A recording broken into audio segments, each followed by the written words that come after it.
Hello and welcome to UGC Pathshala. I am Dr. Swikar Lama, Assistant Professor in Criminology and Police Studies at Sardar Patel University of Police Security and Criminal Justice, Jodhpur. I am going to present the module on specific deterrence, electronic monitoring, home confinement and reporting. The learning outcomes of this module are to make the learners understand the concepts of specific deterrence, electronic monitoring and home confinement and reporting, to make the learners understand about various forms of specific deterrence, to familiarize the learners with various advantages and disadvantages of electronic monitoring, home confinement and reporting. Specific deterrence as used in criminal justice refers to crime prevention achieved through instilling fear in the specific individual being punished. Specific deterrent refrains or prevents specific individuals beings from future violation of the law. Specific deterrence is also referred to as individual deterrence.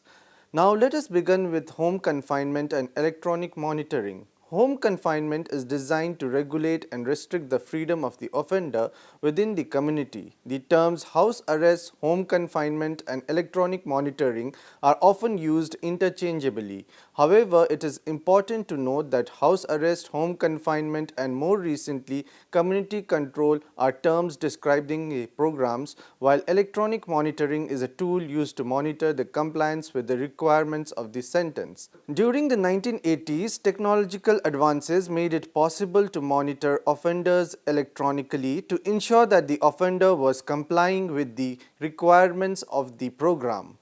Unlike intensive supervised probation (ISP), house arrest is usually a sentence given by the court that are much more restrictive than ISP in general. Home confinement programs had targeted low-risk offenders such as those convicted of driving while intoxicated. However, more recently, home confinement has been used for parolees or other serious offenders. Home confinement or house arrest with and without electronic monitoring is an intermediate community corrections program designed to restrict the activities of juvenile offenders in the community. Home confinement restricts juvenile offenders' freedom by requiring them to remain at home during specified times, at all times except when in school or working or at night, that is curfews. Juvenile activities are closely monitored electronically or by frequent staff contacts to ensure that they are complying with the conditions set by the court. The level of monitoring by supervisors varies case to case, but contacts are usually more frequent than regular probation. Let me throw some light on electronic monitoring and GPS. In most cases, probation and pre-trial services officers use electronic monitoring or GPS technology in supervising persons placed under home confinement. With electronic monitoring, the individual wears a tamper-resistant transmitter on the ankle or wrist 24 hours a day. The transmitter emits a radio frequency signal that is detected by a receiver or dialer unit connected to the home phone. When the transmitter comes within range of the receiver or dialer unit, that unit calls a monitoring center to indicate that the person is in range or at home. The person must stay within a specified distance of the receiving unit to be considered in range.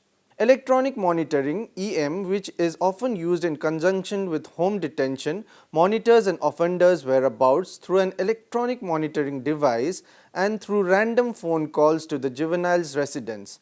As a type of alternative to detention, EM encompasses a wide range of systems and components including home monitoring devices, wrist bracelets, ankle bracelets, field monitoring devices, alcohol and drug testing devices, voice verification systems, and global positioning systems.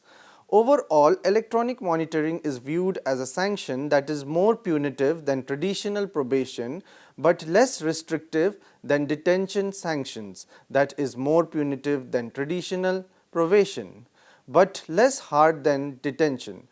Generally, offenders in a home detention electronic monitoring program wear a tamper-resistant wrist or ankle bracelet that emits a unique signal to a home monitoring device (HMD) in the offender's home. The HMD communicates with the central computer in a monitoring center through the offender's telephone line and is monitored 24 hours a day by a monitoring specialist. EM systems can be either passive or active and are typically operated through radio frequency or global positioning systems (GPS) monitoring. Radio frequency systems are used to ensure that an individual placed on home confinement is actually at home. A passive radio frequency system generally requires the offender to answer a telephone and speak to a case officer or insert the transmitter into the HMD to verify his or her presence at a location. An active system, by contrast, emits a continuous signal from the transmitter to the HMD. If the offender moves out of range, the HMD alerts the Central Monitoring Center. The Central Monitoring Center also may be alerted if a signal indicates a deviation from the pre-approved schedule or a violation of a predetermined set of regulations. A violation requires an immediate response from the appropriate agency. Participants who do not comply with the conditions of their supervision face sanctions ranging from a reprimand to violations for new offences. The system can be set up to the juvenile school and work schedule or other activities that are permitted. While electronic monitoring detects and reports the time a person enters and exits his or her home, GPS makes it possible to actually monitor the person's whereabouts in the community. With GPS, the individual is required to carry a tracking device. Different EM technologies have different practical and ethical implications for the supervision of offenders. For example, satellite tracking is not in fact a single system. It has a number of capacities, types of uses and permutations, some of which might be regarded as less ethically acceptable than others. Data protection issues can also arise in relation to the use of modern EM technologies. New technologies are continuing to emerge and are constantly improving, and the ethical implications should be considered in advance as far as possible. Radio frequency electronic monitoring entails the wearing of an ankle bracelet or tag, the signal from which can be picked up by a transceiver installed in the offender's home. So long as he or she remains in proximity to the transceiver, his or her presence in the home will be registered in the monitoring center via either the landline or mobile telephone system. Radio frequency technology can be used to monitor house arrest or nighttime curfews. Most straps are made of toughened plastic with optic fibers running through them and cease to work if this fiber is cut. Straps can be made of leather with steel bands running through them. These can only be cut with powerful bolt cutters and are much harder for a wearer to remove. Wrist tags are available where health considerations are required, using those instead of ankle tags. Worldwide, radio frequency technology has been understood as the first generation of electronic monitoring and is still the most common form of it. The technology has been constantly upgraded to improve performance, reliability and case of use internationally. However, a professional or commercial debate has begun which suggests that this first generation technology should be supplemented and perhaps superseded by more versatile second generation technology like satellite tracking, and in the past 5 years at least 2 countries adopted this without ever having used first generation technology. Satellite tracking combined with mobile phone location technology monitors the location or movement of a person on the Earth's surface, outdoors and indoors, but not necessarily underground. It entails the wearing of an ankle bracelet, sometimes accompanied by a belt-worn computer which can both pick up and triangulate signals from orbiting satellites some hours later. Some systems combine both immediate and retrospective monitoring, and some have inbuilt texting facilities for giving instructions to the offender. A person being satellite tracked is required to spend part of the day recharging the battery which powers the equipment she or he wears or carries. In case of a one-place tracking tag, the person has in the past been required to remain attached to the plug-in system for recharging. But technology is emerging which can charge the tag from a short distance away.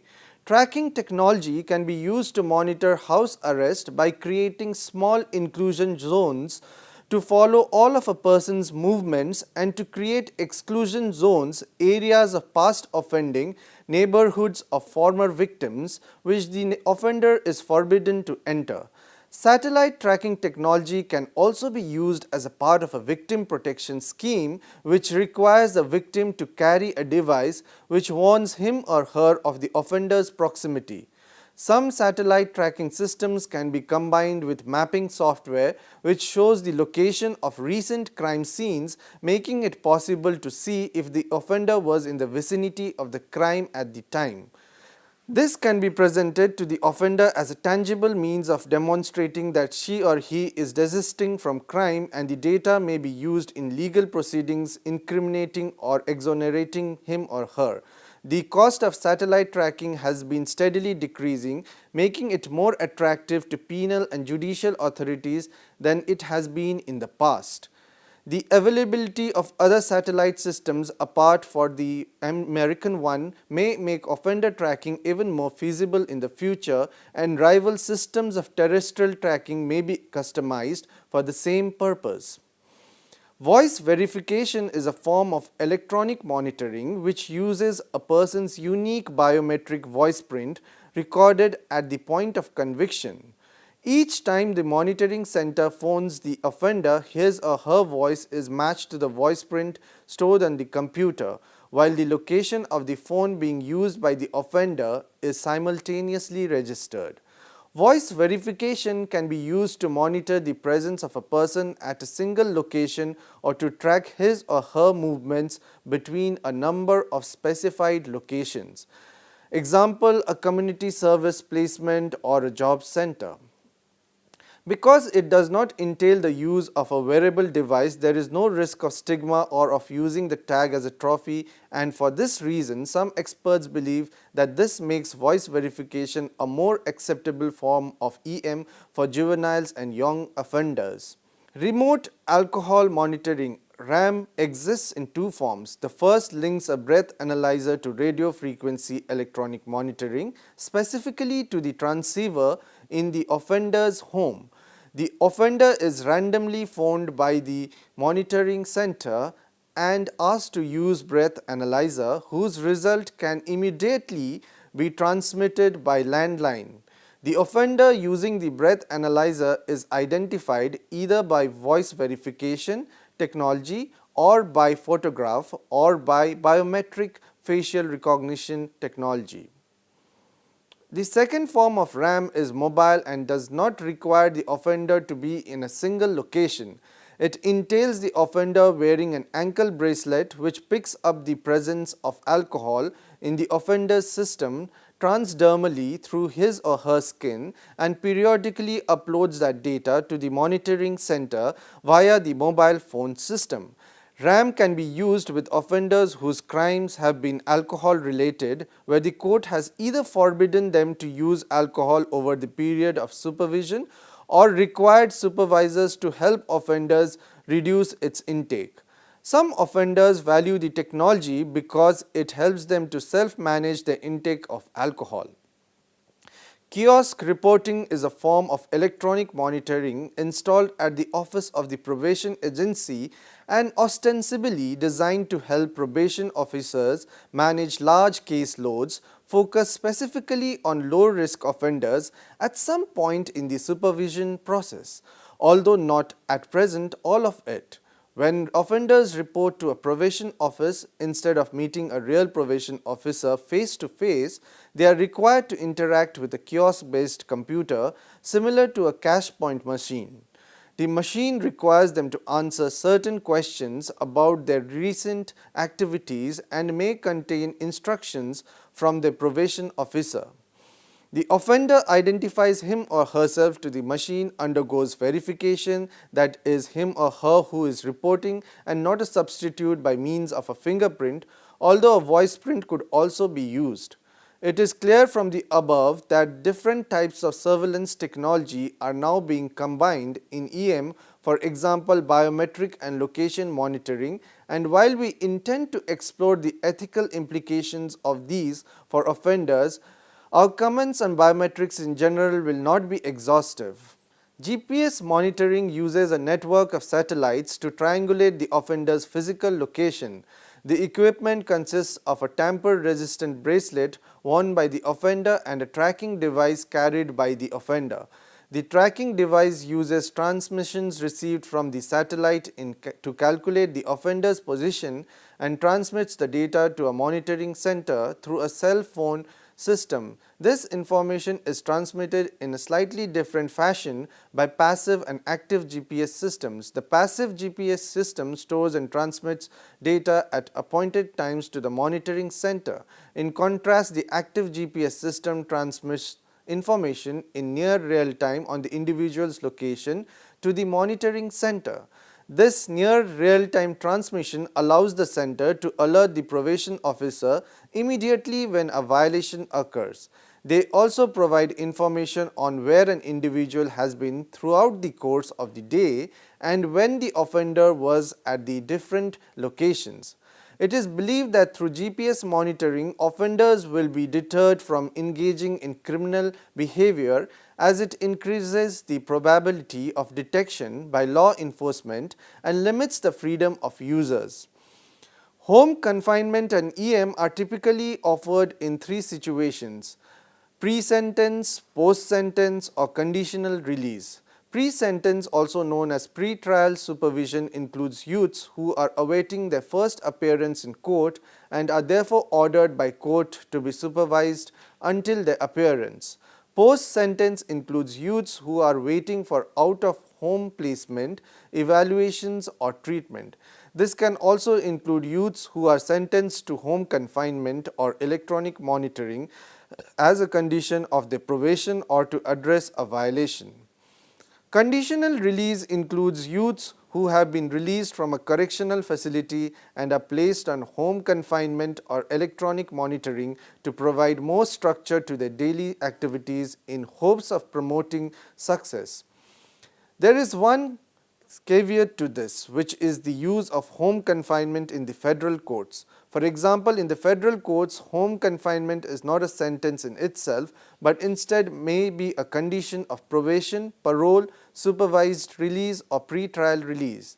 The diversity of the types of offenders in home confinement requires that programs operate under various degrees or levels of restriction. These can range from simple curfews to complete lockdowns. For example, the home confinement program of the federal courts offers three distinct levels of restriction. The first level, curfew, requires the program participants to remain at home every day at certain times.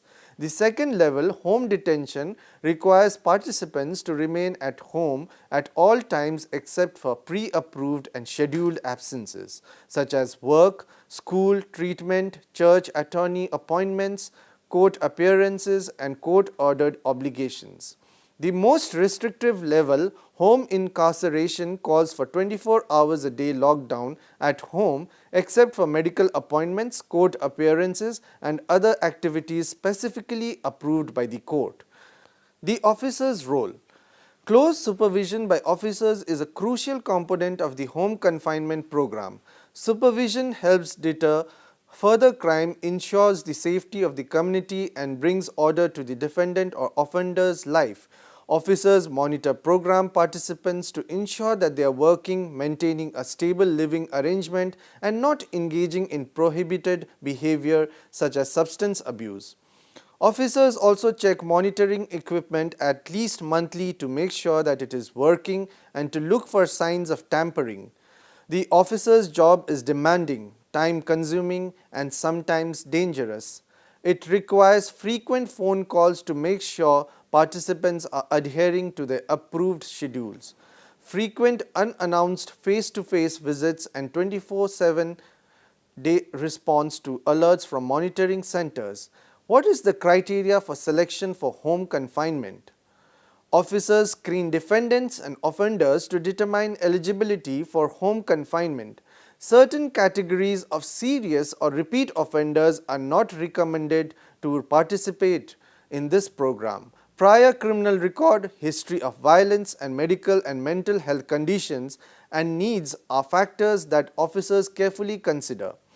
Previous failures on supervision, risk to the public, third-party risk such as previous incidents of domestic violence in the household, and the person's willingness to participate also are considerations within this program. With electronic monitoring, the residence and telephone service also influence the decision. The cooperation of all occupants of the home is essential. The person in the household who subscribes to phone service must be willing to allow the phone to be used for electronic monitoring purposes, which places restrictions on access to the phone and on special features such as call waiting. Now let us discuss about the advantages of home confinement and electronic monitoring. Proponents of home confinement and EM point out to the financial savings, decreased recidivism, and the ability to monitor and pinpoint offenders' locations in real time as advantages of these alternatives to detention or confinement. Regarding financial savings, both home confinement and electronic monitoring systems can save taxpayers, detention facilities, and adjudicated juveniles money, given that both practices reduce the number of juveniles who are placed in detention facilities. Taxpayers also reap the benefits as juveniles on home confinement with or without electronic monitoring can work and essentially pay for their monitoring device.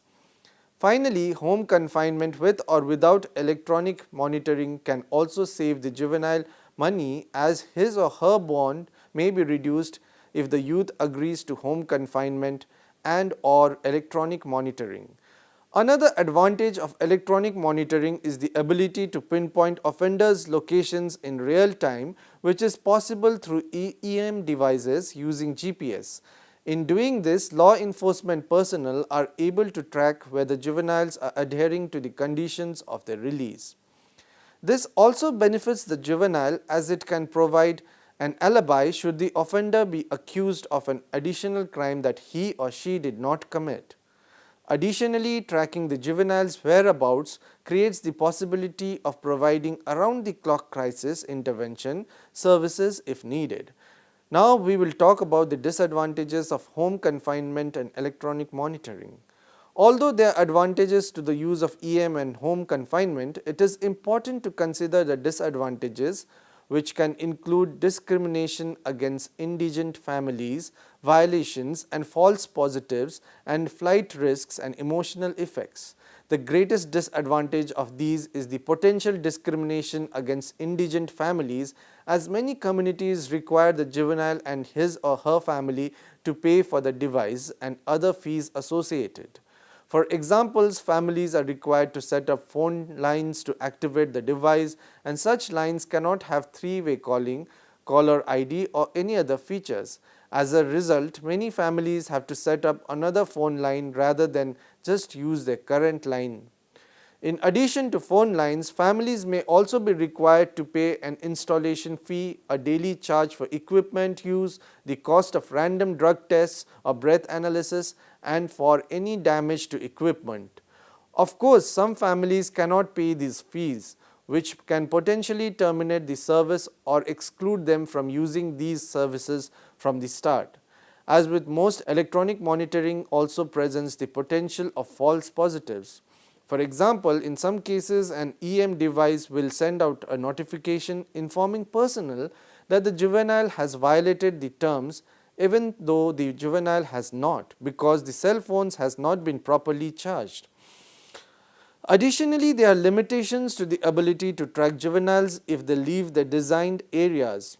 Finally, many researchers also point to the emotional impact of wearing an electronic monitoring device, noting that this may hinder the juvenile's ability to comply with the EM conditions.